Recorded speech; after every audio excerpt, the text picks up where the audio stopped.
Boa tarde, galera do sexto ano. Vamos embora aqui, ó, página 26, as separações das misturas. Né? Cada mistura ela vai apresentar uma separação totalmente diferente. Então é isso que nós iremos estudar.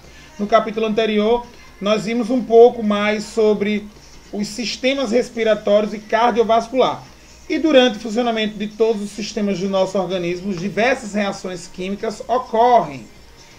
Nesses sistemas complexos, muitos componentes estão envolvidos e, para estudá-los, é necessário separá-los, como na centrifugação do sangue que a gente viu. Outras separações de misturas é o assunto que vamos... Em outras separações de misturas é o assunto que nós iremos discutir agora. Ele pergunta aqui, não expondo ideias, né? Cite algumas separações de matérias que ocorrem no nosso dia a dia. Né? São várias, né? Para fazer uma receita de bolo a gente precisa separar, né? O método que você citou usado para mistura homogênea e heterogênea.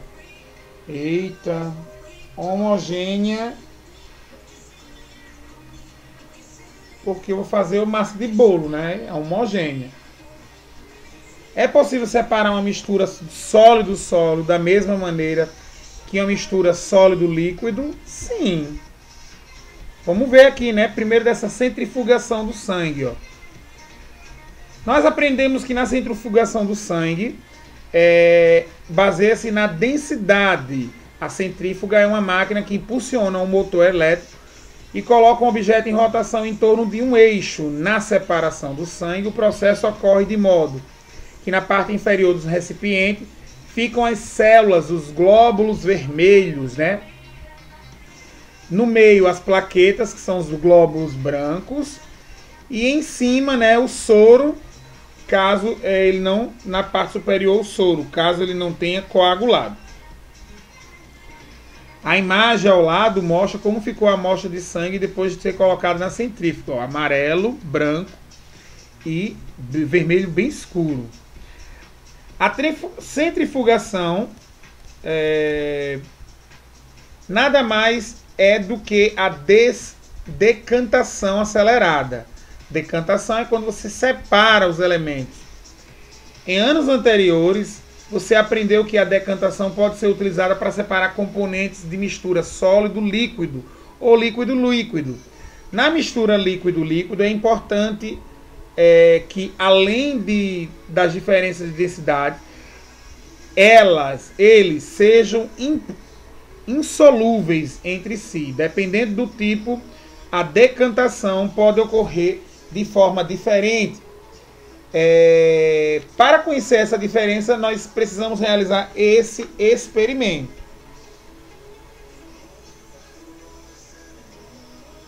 Eu não vou fazer porque precisa de materiais aqui que a gente não tem, né? Quem quiser fazer, pode fazer e tentar responder. Página 28 agora. Ele vai falar ainda sobre o processo, né? Após o repouso, o material sólido foi sedimentado. Ele repousou, né? Aí ficou o material líquido e sólido. Aqui eu tô a mistura, né? Depois de um repouso, ele ficou a água em cima, ó, e o sólido embaixo. Ou seja, depositou-se no fundo. Ou seja, o material sedimentado ele é mais pesado que a água. Chamamos de sifonação. Esse processo é utilizado para separar as fases da mistura. Pode-se também utilizar uma seringa, pipeta ou mangueira para retirar o líquido da decantação. Ele vai tirar a água, né? E o que ficou sedimentado abaixo. Ai, que sono. Sabe o que é sono, gente? Porque já são mais de 11h30 da noite. Eu estou gravando essa aula para vocês. Não, 11h26. 11h27 agora. Incrível, né? Vou fazer como não fique alerta. 11h26. Continuando a aula. Sedimentação, gente. Sedimentação é o processo de acumulação de um sedimento em camadas em ambiente aquoso ou aéreo, certo? Eu estou separando ele aqui. Os processos de decantação e sifonação. A decantação é como se fosse um filtro, né? A decantação de uma mistura formada por dois líquidos parte do princípio de que os líquidos sejam immiscíveis. Para realização dessa separação é utilizada uma vidraria de laboratório específica chamada funil de decantação ou de separação. Esse funil tem uma válvula que permite que o líquido maior da densidade seja retirado primeiro que o recipiente. Aí ele diz aqui, é immiscível, que é não se mistura. Aí ele faz uma pergunta aqui nessa primeira questão, que dá para a gente responder. Imagine uma mistura de água e óleo. Esses dois líquidos, eles não se misturam. A água e o óleo, esses dois líquidos, eles não se misturam.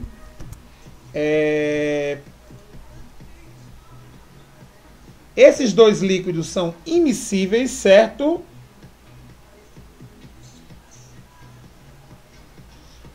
Qual seria o primeiro a sair pelo funil? Ele não disse immiscível, certo? A água sai primeiro,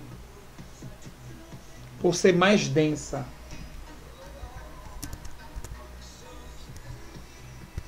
A água sai primeiro por ser mais densa.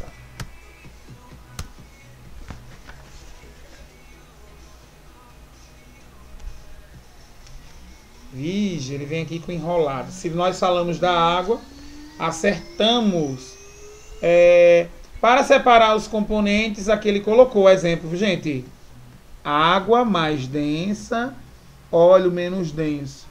Para separar os componentes que forem do experimento, deixar a água turva, utiliza-se a filtração, é o modo do filtro, por isso que eu falei, né? Outra separação que ocorre muito é a questão do filtro. Usa-se filtro para fazer muitas separações. Aqui no exemplo, ele vai dar o exemplo do filtro do café, certo? Geralmente o café ele vem com alguns grãos, até grãos de milho, né? Tem o floco dentro do café e fica do lado de fora. O filtro é uma maneira de separar. E ele faz uma pergunta aqui, dê sua opinião sobre.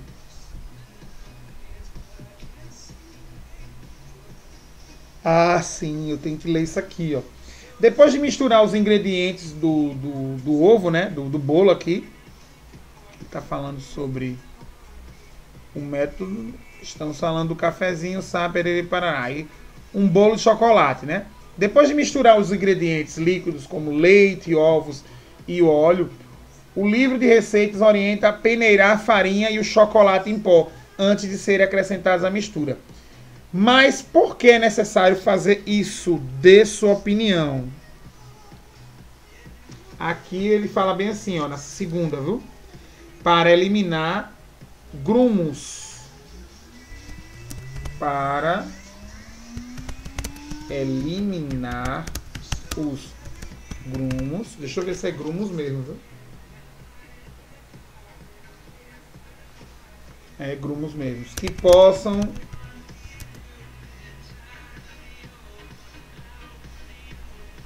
existir nesses ingredientes. Continua ainda, viu?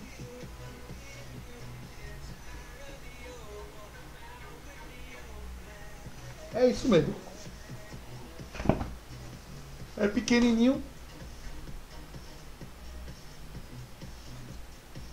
Se você perguntar para sua mãe ou para sua avó, elas dirão assim: o bolo fica mais fofo por retirar toda a farinha ou chocolate que tivesse em grumos e não se a mistura com os outros ingredientes. Esse passo de preparo do bolo é mais um método de separação de misturas, a peneiração, ó, outra forma de separação.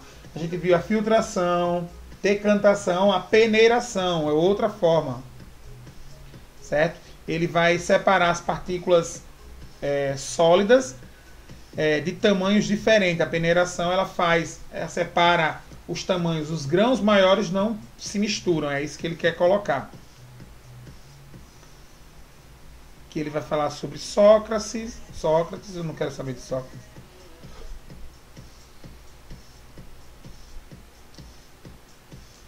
Sócrates devem altamente 3 peneiras de Sócrates. Nossa.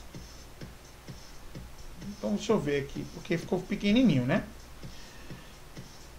O texto, vou minimizar aqui a resposta, depois abro novamente. Deixa eu ver aqui a tirinha. Dando zoom. Ó. Chefe, olha só o que eu descobri sobre uma super celebridade. Vai ser uma bomba. Certo? Mas antes de publicar a sua matéria, ela deve passar pela prova de 3 peneiras de Sócrates. Tudo bem, né? Vamos ver que peneira é essa que ele está falando há tanto. A primeira peneira é o da verdade. Você tem certeza de que você escreveu a verdade? Primeira peneira é a verdade. Bem, é que, então, você não sabe se é verdade, né? A segunda peneira é o da bondade. O que foi escrito sobre essa celebridade é algo bom? Na verdade, não. Então, 2 peneiras que ele já foi reprovado. Ó. E o outro aqui, ó. Então, você quer publicar algo mal sobre essa celebridade sem saber se a informação é verdadeira. Fake news, ó. Mas ainda falta uma peneira da utilidade. O que você escreveu realmente é útil para o leitor? Era não. Se o que você escreveu não é verdade, não é bom e não é útil, por que eu devo publicar?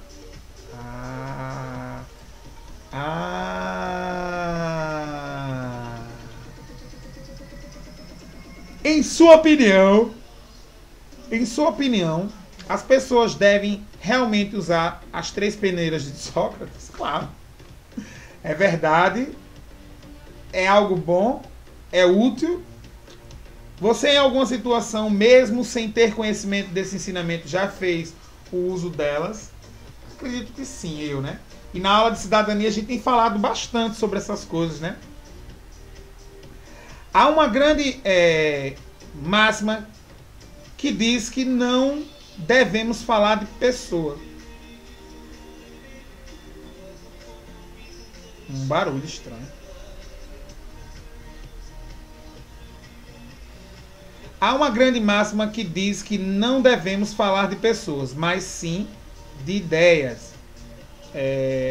Pois quando se discutem pessoas, se perdem tempo com conversas sem solução. Ou seja, fofoca. Não devemos falar de ninguém, isso é verdade. Reflita sobre as questões com os colegas e professor. A gente está falando isso na aula de cidadania. Observe a imagem ao lado, é comum que você vê isso. Eita, gente, isso aí é a separação da catação. É outra separação, né? A catação. Feijão bons e feijão ruim. Esse método é chamado de catação. Eu boto feijão com tudo. Eu como feijão de primeira, gente. Para não catar. Esse método é usado no Centro de Indústria de Reciclagem também, ó. Onde o processo de separação é necessário para distinguir materiais de origem. Né? Os catadores sabem o que é aço, o que é plástico, o que é orgânico, então é outro método. O método de separação, também chamado de ventilação, também é o processo que envolve uma separação entre 2 sólidos. Eita, esse daqui eu já vi, né? Estava peneirando, já vi até a música. Não é peneiração, não, isso é ventilação. Viu? Esse processo é físico, ou seja, não ocorre nenhum tipo de transformação para os seus componentes da mistura sejam separados. Isso é interessantíssimo. Super interessante. Você se lembra que há dois tipos de misturas, heterogêneas e homogêneas. Os métodos de separação de misturas que vimos até o momento, né, são esses dois, né?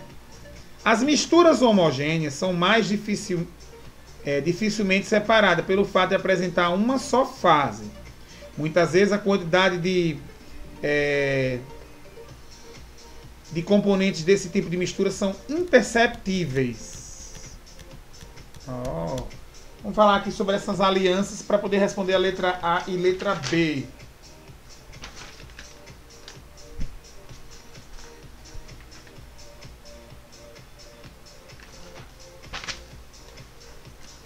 Você sabia que são misturas contendo, sobre as alianças, contendo 75% de ouro e 25% de outros metais, entre elas a prata?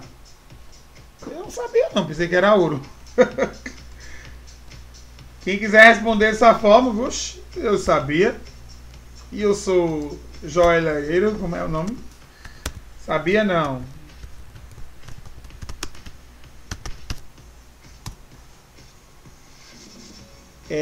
Esses materiais fundem-se em temperaturas diferentes. O ouro torna-se líquido a 1063 graus e a prata a 962 graus. Será que aquecendo essa mistura é possível separá-los? Explique. Eu acho que sim. Se eu aquecer 962 graus, eu separo a prata. O ouro precisa de mais 100 graus para ser separado. Sim, já que a temperatura... isso é isso aí, acabei de explicar. Letra B. Sim.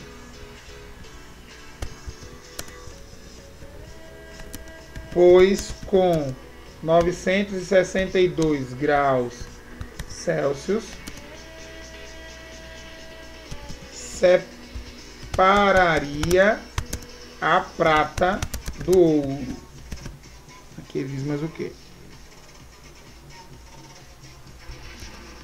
Um ficaria líquido e o outro permaneceria sólido.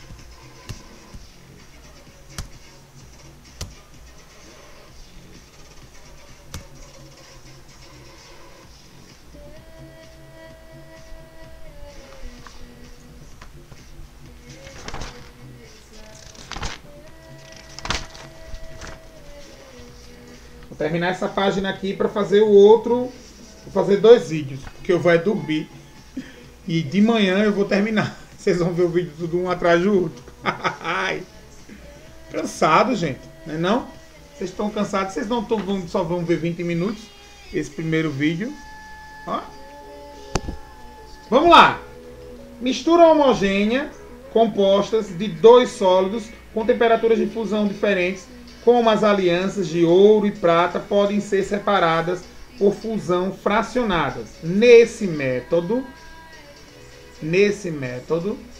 a mistura é aquecida até o ponto de fusão e de seus elementos para que este passe pelo processo de fusão e se torne um líquido, sendo retirado do recipiente. Esse procedimento pode ser repetido diversas vezes até que as misturas sejam totalmente separadas. Quinta questão. Imagine uma mistura homogênea de água e etanol. Sabendo que a temperatura de ebulição do etanol é 78 graus, o etanol, ele, quando chega a 78 graus Celsius, ele começa a evaporar. A água só evapora a 100 graus. Será possível separá-los como ocorre nas ligas metálicas? Eita pergunta. Sim. Quinta questão. Sim, pois o álcool, o etanol, né, entrará em ebulição a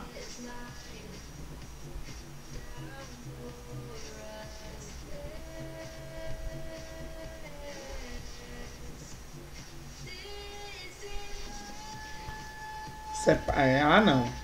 Ebulição separando primeiro da água.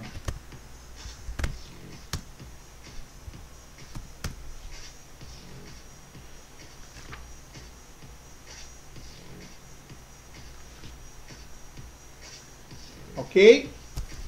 Eu paro por aqui esse primeiro vídeo. Vem aí o segundo vídeo. É um atrás do outro, viu?